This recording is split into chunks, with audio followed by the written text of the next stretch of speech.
And welcome to, this is Woodside Middle School, Unit 5. Good afternoon, everyone.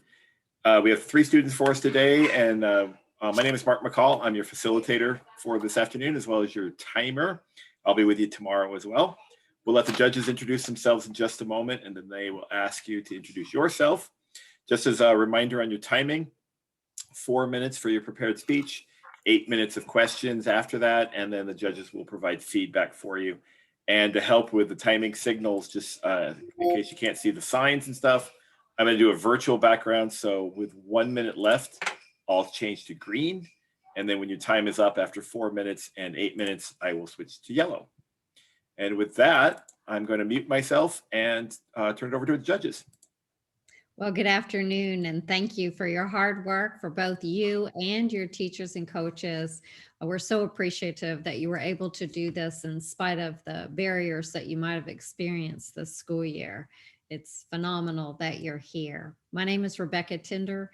I'm a retired attorney from Charleston, West Virginia, and the West Virginia We the People coordinator. Lindsay? Good afternoon. My name is Lindsay Draper. I'm retired from the juvenile court bench here in Milwaukee County, Wisconsin. Hello, my name is Candida Steele, and I'm retired as a judge on the U.S. Civilian Board of Contract Appeals. I handled federal government contract disputes around the country, and I've been with the program for 20 years, so I'm really thrilled to see you all here. I hope you enjoy it as much as I have. And you are? Hello, I'm Yusuf Hamid. Hi, I'm Marin Schaefer. And I'm Ella Smith, and this is our wonderful teacher, Mr. Half. Okay. All right, thank you. But Rebecca, can I do, and I apologize. So 2 things. Yusuf, a little earlier today, people pointed out to me that I needed to adjust the screen because it looked like I was trying to hide my mouth. If I could get you to do something, either sit up a little high. There we go. I feel a lot better. Now I know who you're there. That's And okay. And Mr. Fraser, can you test the sound one more time? My name is Marin Schaefer. Okay. You're gonna have to Just lean remember, you have to do that because we could barely hear you. right. We want to hear your outdoor voice so that we can hear you, okay? All right, I'm going to read question 1. When a choice must be made, it is better to allow those who preach racial hate rather than to be panicked into embarking on the dangerous course of permitting the government to decide what its citizens may say and hear. Do you agree or disagree with Judge Bernard Decker's upholding the rights of Nazis to march in Skokie, Illinois? Why? What limits has the U.S. Supreme Court placed on freedom of expression? What benefit, if any, is there from the presentation of ideas that are designed to alarm, antagonize, and offend members of society? What limits on freedom of expression, if any, should be placed on social media sites? You may begin. Good afternoon. Thank you for having us. We are all in agreement with Judge Bernard Decker. The Constitution states that the limits the Supreme Court can place on freedom of expression are only allowed if it is harming people. This can be found in the First Amendment. The march was not directly causing harm to anyone and therefore is allowed by the Constitution. Important court cases on freedom of expression are the following. In Tinker versus Des Moines, a group of students protested the Vietnam War by wearing black armbands. Their principal told them to either take off the bands or get suspended, and they chose suspension. This leads us to Hazelwood School District versus Colmere.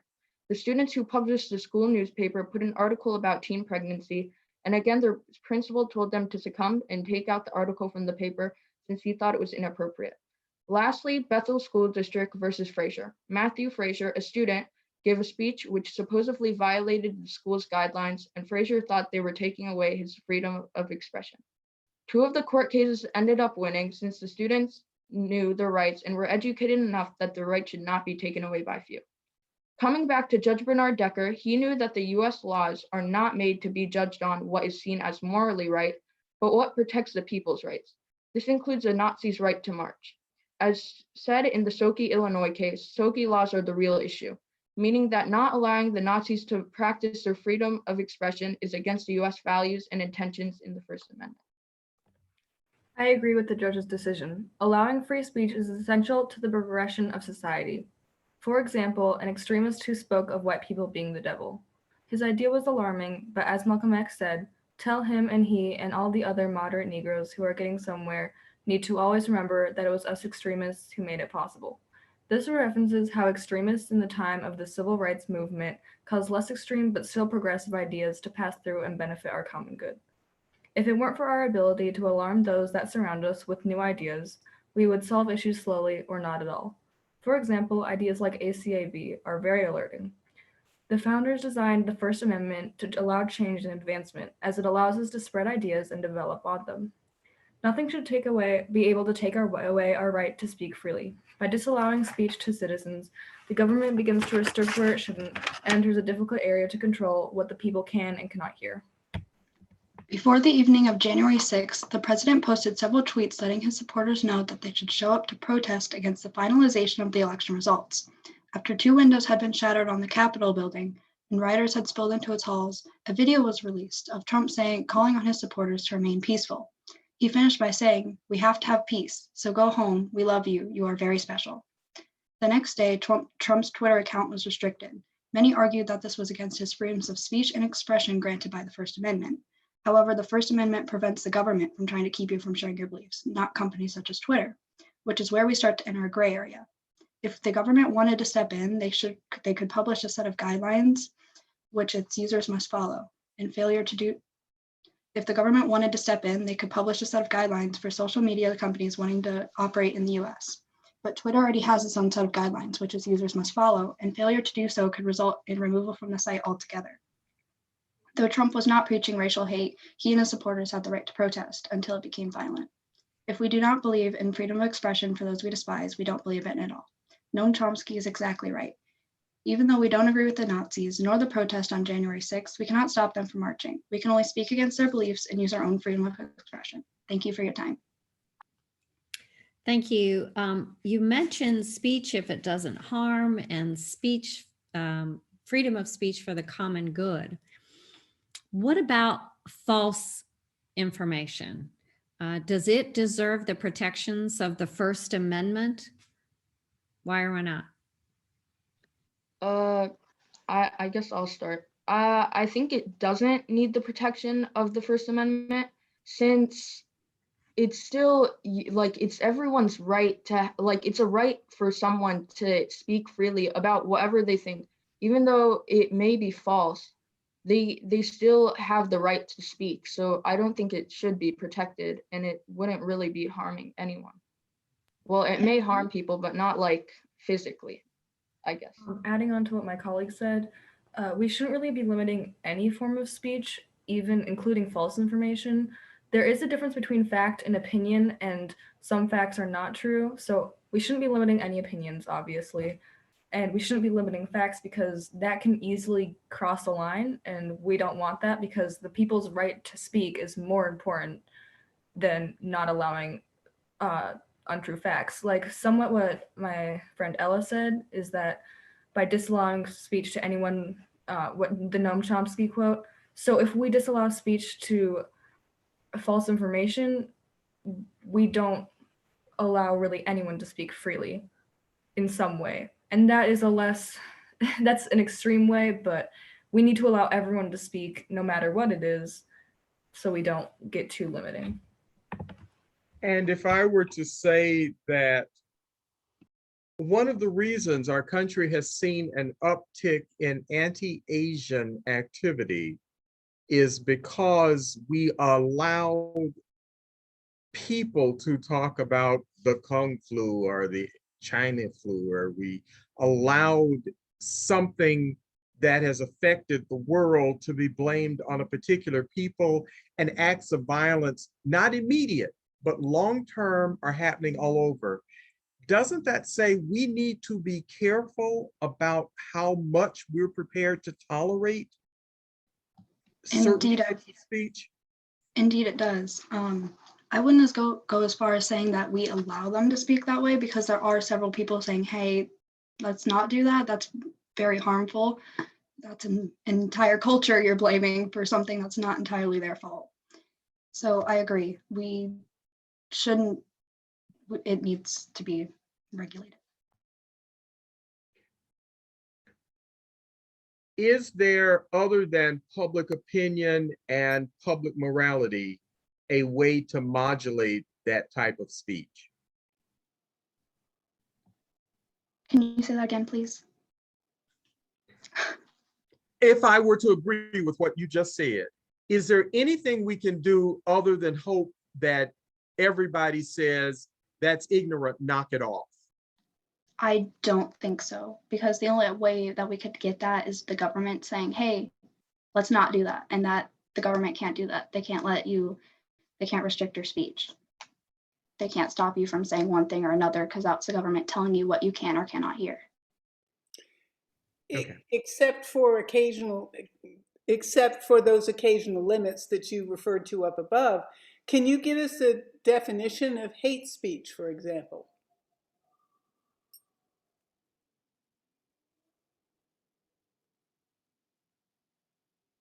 I would define hate speech as something that somebody takes offense to, as it's targeted as their culture or their race, ethnicity, something they cannot control beyond their personality.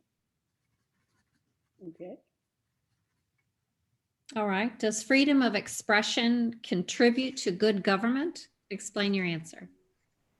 I think it absolutely does contribute, because I think, similar to what I said in my opening remarks, we wouldn't really get very far if we weren't able to speak freely.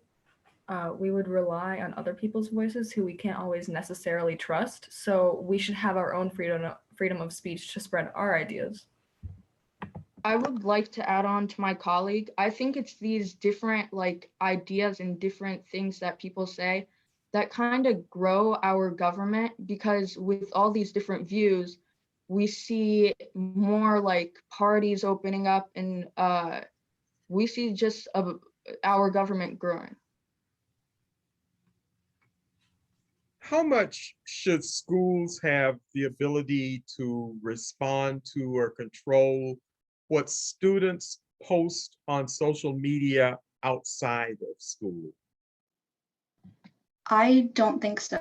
I actually just read a article on a case that's, I don't think it's been to the Supreme Court yet, but it's on its way, about a student who posted on their Snapchat about being frustrated with school, and they were 14 at the time, and they were frustrated and upset, and somebody had screenshotted that Snapchat and sent it to the school, and the school was like, hey, you can't do that. So they got her in trouble, and they kept her from getting onto the varsity cheerleading team, I believe.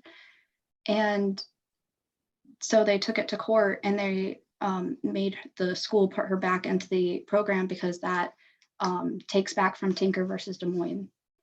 So would it matter if there was, as opposed to she got upset and was just nasty and talking profane, would it matter if instead of that it was an attack on a teacher or a principal or a fellow student? Would there be a difference in those two, or are you saying it just shouldn't happen? I think there would be a difference in that, because it's a personal attack. But it would be up against the teacher or the school to take action on that. All right, thank you. Okay. So do you think that there should be limits on students' free expression, and should that be related to the ages of the students? I think yes, if it's distracting from schoolwork, because school is there to teach us. Basically, that's it. So if what you're wearing is distracting from schoolwork, for example, a crazy big hat, and someone can't see over you to see the chalkboard, that should be limited, just for an example. But things like in the Tinker versus Des Moines, black armbands aren't that distracting, and so that should be allowed because it's their freedom of speech. I would actually disagree. I think that any form of expression should be allowed, because people need to get their voices heard in any way they could. And if wearing a big hat, I guess, is an example of getting your voice heard, then let it be. And it wouldn't matter if that big hat was preventing somebody behind them from seeing the board? If the hat is a way to like, if a hat is a way to get their like voice heard, let's say the hat like expresses that the teachers need to give less homework, then I guess they need to get their point out there in some way, I guess.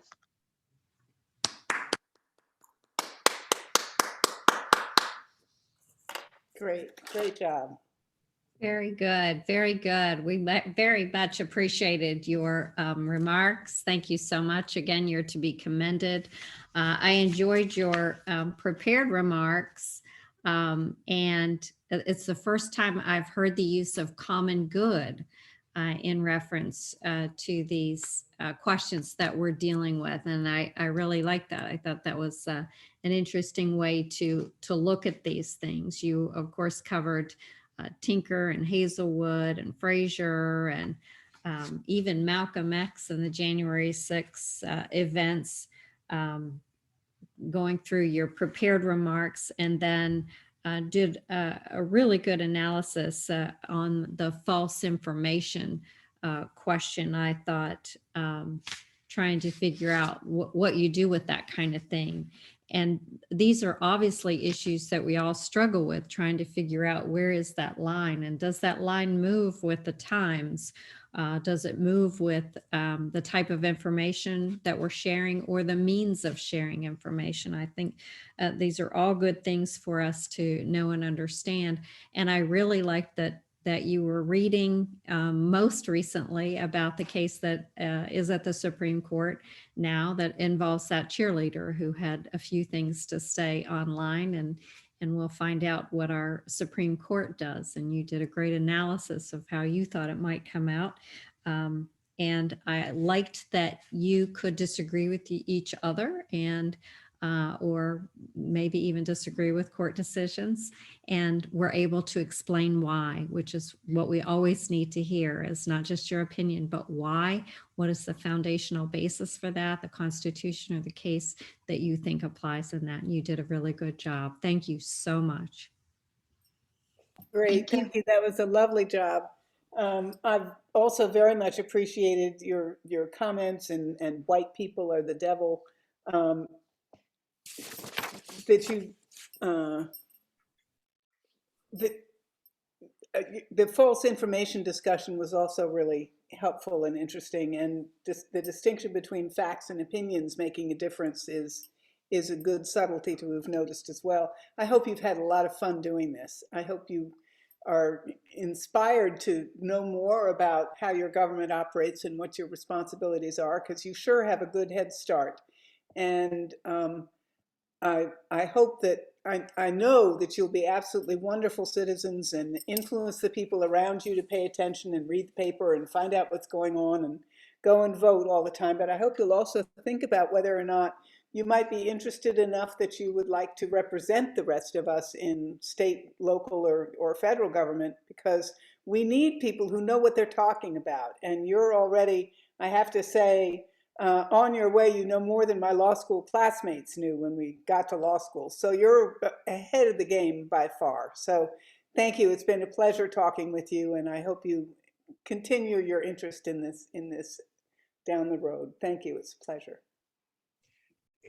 In trying to make sure that young people who we're talking to understand how much we really mean it was that we enjoyed your presentation, there are two things I want to cover. One of them, I very much like the way you said, okay, let me talk to you about these three cases: Tinker, and it had to do with, and Hazelwood, and it had to do with, and Bethel, it had to do with. I appreciated that first of all, it made sure we understood you didn't just see some cases and give us some names, that you knew what the cases were. That was important.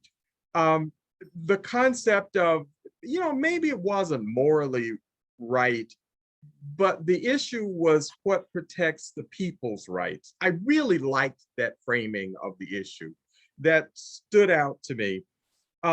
This notion that you know, this is an extremist view, but you know, if we wait long enough, Malcolm X will be seen in a very different light. You did a really good job of setting that up. And finally, I have to say, you all took me back, and yourself, we're not supposed to highlight people, but you took me back to an old comedian that I used to listen to, who would talk about the Pope going to a Chicago White Sox game and people complaining about him wearing a big hat. And that if he wants to wear a big hat, let him wear a big hat. When you said that, the big hat, and I hadn't thought of Campanero in so many years, and I started laughing. And then I said, oh, these children aren't going to understand why you're laughing. You took me back about 2 decades. That was hilarious. Anyway, you all really were good. I enjoyed it. And thank you for bringing about so many emotions in one presentation. You really were good. Thank you. Thank you. Thank you.